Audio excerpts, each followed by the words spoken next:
haatana dhegeystayaal kusoo dhawaada barnaamijkii galka baarista iyo Haaruun Macruuf.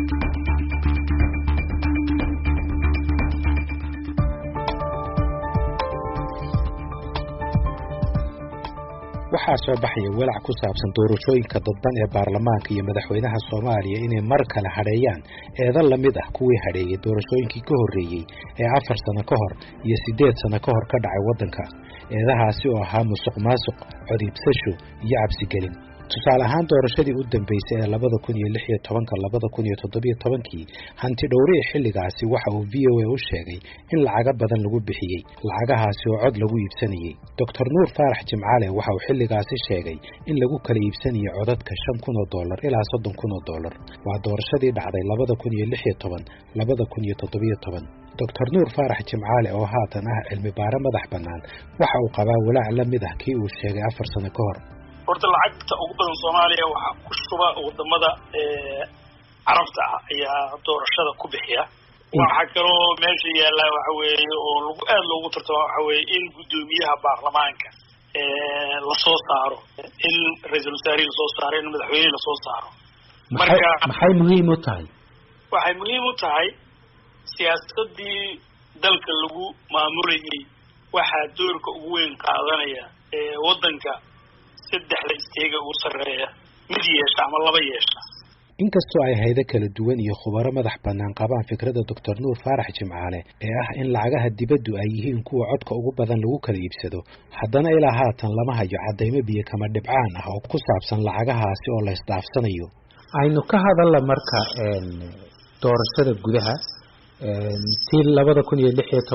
2016-2017 horaanteedii waynu aragnay tanna hadda waynu u jeednaa maxaa musuqmaasuq dhici kara marka tan la eego markaad ka qiyaas qaadato qaabka doorashada ay ku dhici doonto waxa la yiri ergooyinka waxa soo xulay odayaal dhaqameed iyo bulshada rayidka oo iyo maxaan ku yiraahdaa maamul goboleedyada intaas oo iskaashanaya 101 ergo ayaa soo dooranaya xildhibaankii dalka hadal arrintan iyo wixii cabsiga kugu jira adiga dareenkaaga arrinta cabsida ugu weyn ee ugu jirta waxa weeye schedule sax in la keen waayo in maxaa la yiraahdaa transparency waxa afka qala lagu yiraahdo ama daahfurnaan ee meesha iman weyso oo laba tartame ugu yaraan ee kursi walba u tartami weyso meel cad oo muraayada lagu kala dooran waayo lagu kala bixi waayo haddii gudiyada doorashooyinku ay yiraahdaan si cad oo muraayad ah lagu kala baxo oo muraayad hal isku doorto oo gacantaag la isku doorto waxa weeye halku soo dhawaanaya siyaasadda marka Soomaaliya waxa ka maqan hoos u daadejintii in heer maamul goboleed loo daadajiyo wax walba in madaxa ay ka raran yihiin oo madaxda dawladda sare ay ku xiran yihiin dib ayaa taagan daahfurnaantii waa maqan isla xisaabtankiina waa maqan yahay daahfurnaanta aan sheegayana waxa weeye in schedule sax la qoro in xubnaha tartamaya magacyadooda la qoro in shuruudaha la qoro in meesha lacagta ay ku dhacayso tartanka qofka tartamaha lacagta laga shubayaa meesha ku dhacayso iyo sida ay ku baxayso iyo sida lagu celin karo inay caddahay guddiga xalinta khilaafaadka waa in processkiisu cad yahay yaa u ah marjac yaa u ah guddiga khilaafaadka qaabkee ku kala saaraya qoraal waadix oo wax lagu kala saari karaa meesha waa inuu jiro hadduuna jirin waxay noqonaysaa gacan mugdi ah in wax lagu kala saaro halkaasna ay daahfurnaantii ka maqnaato isla xisaabtankana waxa weeye guddiga doorashooyinka yaa la xisaabtamaya yay u yihiin accountable iyaga laftooda yay u yihiin shuruucda ay wax ku kala saarayaan shuruuc qoran oo websaydyada Soomaalida iyo idaacadaha iyo miidiyaha u daahfuran ma yihiin haddii aan isla xisaabtan sax ah una jirin oo yaa la xisaabtamaya guddigan doorashooyinka yaa la xisaabtamaya guddiga khilaafaadka haddii aan tartan furan oo daahfuran uusan dhicin nin tooxsan ugu dhacaya fikrad la mid ah tan Dr. Nuur Faarax Jimcaale waxa qaba Maxamuud Axmed Maxamuud Kulalihi oo kursigiisa uu ka mid ahaa 6 kursi oo muran balaaran uu ka dhashay doorashadii dhacday 4 sano ka hor Kulalihi waxa uu waayay doorashadaasi waxaana uu isagu ku dooday inuu diiday inuu laaluus bixiyo waa igu wallaahi waa igu billaahi waa igu tallaahi kitaab magacantaan saaranaya 16 sano aan xildhibaanka ahaa $1 oo laaluusha ma bixin intaan meesha joogo oo madaxweyneyaal isu sharaxayeenna oo lacagta ay bixinayeenna $1 kama qaadan. doorashadii u dambeysay 2016 adu wax maad bixin sidaad ii sheegtay laakiin ma lagu weydiistay oo ma lagu yiri hadaad rabto kursigan lacag keen ma lagu yiri ma lagu hadleen su'aal weydiiyay ana liigu dheelay odayo inta xildhibaan ahaade weliga shilin kama adkiisaan kama xalinay hadaad jeebka ka hado doorashadan hadda soo socota ma kula tahay inay lacag bixin iyo musuqmaasuq inay ka madax banaanaanayso waa kasii daranta waxaa waaye animosity waxaa jira oo maamul goboleedka iyo dowladda federaalka waxaa jirta animosity oo siyaasadihii nimankii madaxda noqday iyo nimanka soo raba inay madax noqdaan ya waxaa ku jira awal waxay ahayd keliya ninkaana xildhibaanka raadinaya kursiga waxaa ku jira wadamadii carabta ahayd marka waa kasii xoog badan tahay waana kasii daranta laakiin avantaajada ay leedahay sanadkan maxaa waaye markii hore waxay ahayd garoowe hadda boosaasaa laga dhigay marka soo socota waxay noqon kartaa magaaladii in la aado laakiin doorashadan waa kasii darnaanaysa waana kasii xumaanaysa maamul goboleedyadii oo kuleelka u taabtay dadkii madaxda ahaa oo kuleelka taabtay nin walba kursigii waxaa la ogyahay shil iyo caradihii kulligaa ku wadi jira xildhibaan cabdi maxamuud maxamed cabdiyare oo isagu ku guuleystay kursigii xildhibaan maxamuud kulalihi waxa uu ii sheegay in kursigaasi lagu kala qaaday si cadaalad ah oo aan musuqmaasuq ku lahayn kursiga horta jeebka lagama qaadin kursigani keligiis igulama u tartamaynin waxaa igula tartamayey aniga iyo 3 nin oo kale oo isagu kamid ahaa wax lacag la yidhaahdo oo hadda aan ku leeyahay kursigaa waa layga adkaaday ma aanay jirin oo anagu laftigiyagu lacag ma aanan bixinayn dabcan hadduu u yaqaano laaluushka ama lacag bixinta facilitiga kursiga markaad doonayso kugu baxaya lacag way ku baxaysaa laakiin wax kaasho oo aan lacag oo aan kala qaadanay ma aanan jirin kursiga markaad doonayso dadkaa ka doonayso waad shukaansanaysaa waa la kulmaysaa qadooyin baad ballaminaysaa xafladaad ballaminaysaa meediis xaafad baa ballaminaysaa lacag baa ku baxaya qofka aad u baahan tahay waad la qadaynaysaa waad la cashaynaysaa waad la quraacanaysaa waad la kafeeyanaysaa dabcan waxaasoo dhan bilaash maahan waa lacag marka kursiga lacag way ku baxdaa siyaabo kala duwan bayna ugu baxdaa laakiin macnaheedu ma ahan inkaas la kala qaadanayay xilligaa ay ahayd hadde saaxiibkii haddaanu dee taas uu ka wado laaluush baa la kala qaatay taasi laaluush maahan baan anigu malaynayaa ama filaya ama saasay tahay marka saasaan uga jawaabayaa ma ahan wax lacaga inaan bixinay ma kula tahay doorashada soo socda inay musuqmaasuq xor ka noqon doonto adigu ma u taagantahay kursigaada aad baad u mahadsan tahay haddaan ku noqdo tii hore hortan si dib ugu noqdo aniga kursigeydii waxaan aaminsanahay inuu ahaa kursigii si feer ah u dhacay oo xor iyo xalaala u dhacay waxaa ku cadaynaya waa laysoo celiyey oo si corruptional laysoo celiyey oo khaldan haddii laysoo celiyeyna ergadii shalay ii odaysay iyo kuwo aan ergadeydii ahayn ayaa si mutadawiciin ah oo isxilqaana uga yimid gobollo kala duwan ilaa boosaaso qardho gaalkacyo iyo meelo kale si ay kursigii ay mar labaad aniga ay ugu doortaan ma fasmati garayn ma kharas garayn umaanan yeeran laakiin si mutadawacnimaada u yimaadeen sidaasayna kursigii mar labaad ay igu soo doorteen si fuul ah oo 100% ah marka taas horta taas weeye tan kale waan kaa leeyahay su-aashaada haddaan usoo noqdo waan tartamayaa ahaa waana ku qanacsanahay dadkii shalay isoo doortay inay mar labaad isoo dooranayaanna waan ku qanacsanahay waan filayaa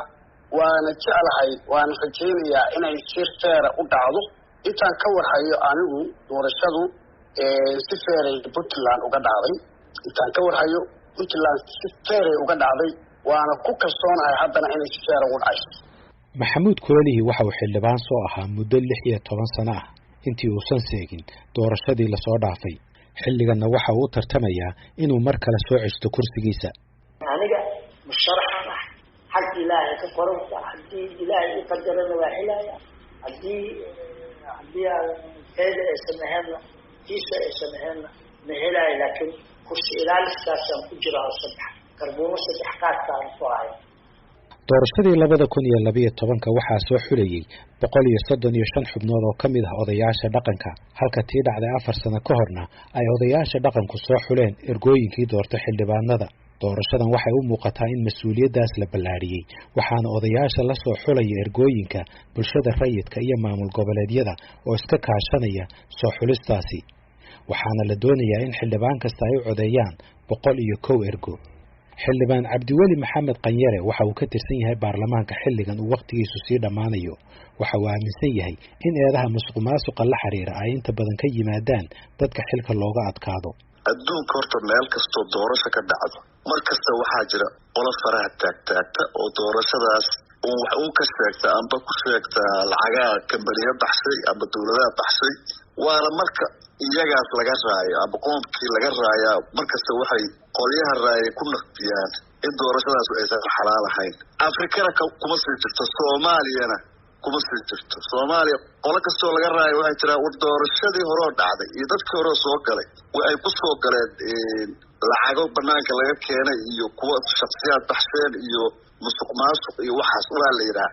laakiin aniga ka shaksi ahaan wax aan arkay oo musuq maasuqa ma jiraan. marka eedahaasoo dhan laga yimaado, aduma waxaad aaminsan tahay doorashadii dhacday inay xaq ku dhacday, tan soo socotana xaq ku dhici doonto? for example aniga intaan ogahay waxaan kasoo galaa galmudug aan kasoo galaa. galmudug inta badi dadka kasoo galay qaylo badan ma qabin, laakiin kuraas xoogaa laga qaylinayay waa jirtaa oo accusationkaas uu jiray. laakiin xaqiiqda dhabta ah waxaa sheegi kara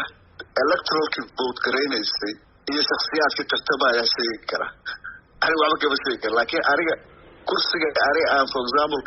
aan kusoo baxay wax musuq maasuqa kama dhicin, landslide aan ku raayay. Sahre Maxamed Axmed waxay ka mid ahayd guddigii xalinta khilaafaadka ee doorashadii dhacday 4 sano ka hor.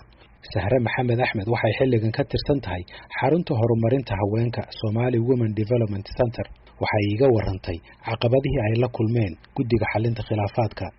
marka horeysa anigu waxaan noqday waa iska la qaybinay saddex xamalaan la isku kala qoray. marka anigu waxaan ahay qofka urjoogaha uu ahaa ama gudoomiyaha uu ahaa galmudug daan kaaga sheekay cilado waaweyn oo jira waxay ahaayeen doorasho ma jirin. waxaa jirtay wax la yiraahdo adiga qofka in la kala garaysto oo la kala doorto dad marka diyaar ah ay ahaayeen oo diyaar u ahaa lacagtii haystay, ergadii haystay, odagii haystay. dad waxay ahaayeen tartanka iska galaya oo ilaahay watay maxadrada ergadooda xataa loo jeeday inay keensadaan. marka taasi order difference weyn ay ahayd. haddana cadaalad darrada dhacday waxay ahayd dadka markaas awood isbidaayo isla tartamayeen waxay ahaayeen waxaa lagu kala reebaya waqtiga xataa salaada asoo qof ku jiro in qofka la yiraahdo doorashadaada gal ay gasho, qof maxaa meydka oo yaala doorashadaada gal la yiraahdo. marka qaarkood inaan laga gaarin xataa in qofka qoraal ay qortay tira hibil ama hibil aan rabaa gacanta taaga la dhahayo galabta qoraxday dhacdo. waxyaalo badan waxaa dhacay aan macquul ahayn. kiisaska ugu badan ee dacwada la idin soo gudbiyay yay ka imanayeen, maxay ahaayeen? kiisasku way kala sidaan sheego waaye 3 meel ay ka imaanayeen. oda dhaqameed qol lagu soo xiray oo la yiri saxiixa ma u baahnaba sida iyo ku galeen ma aqaani wuu jiro soo dacwoonayo dhahayo hotelkan joogaan leema ogol inaan ka baxo. waxaa kaloo jira xildhibaan asoo taagan ergadana loo haysto maxadrada ninka meel madaxda ka ku haysto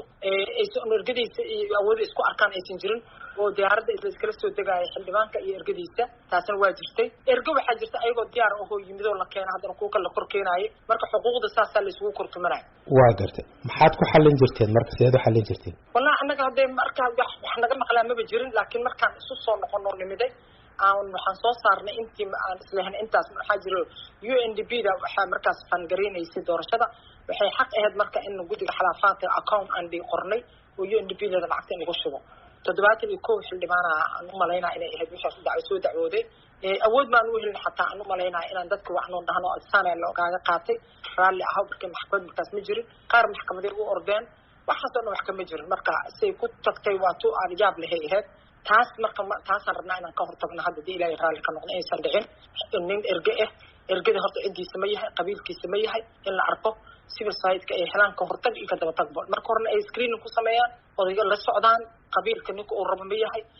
dadweynihi dadka iraan ma yihiin. meeshan shacabka la rabo marka in loo shaqeeyo si aan ugu gudubno berri qof iyo codkiisa oo heli karo shacabka inuu saf galo qofka raban oo doorto. ra-iisul wasaaraha Soomaaliya Maxamed Xuseen Roble waxa uu toddobaadkii hore magacaabay gudiyada doorashada federaalka oo ka kooban 25 xubnood iyo guddiga xalinta khilaafaadka oo ka kooban 21 xubnood. galka baaristu waxa uu la xiriiray xafiiska ra-iisul wasaaraha Soomaaliya si aan uga wareysano doorashada soo socota iyo walaaca laga qabo.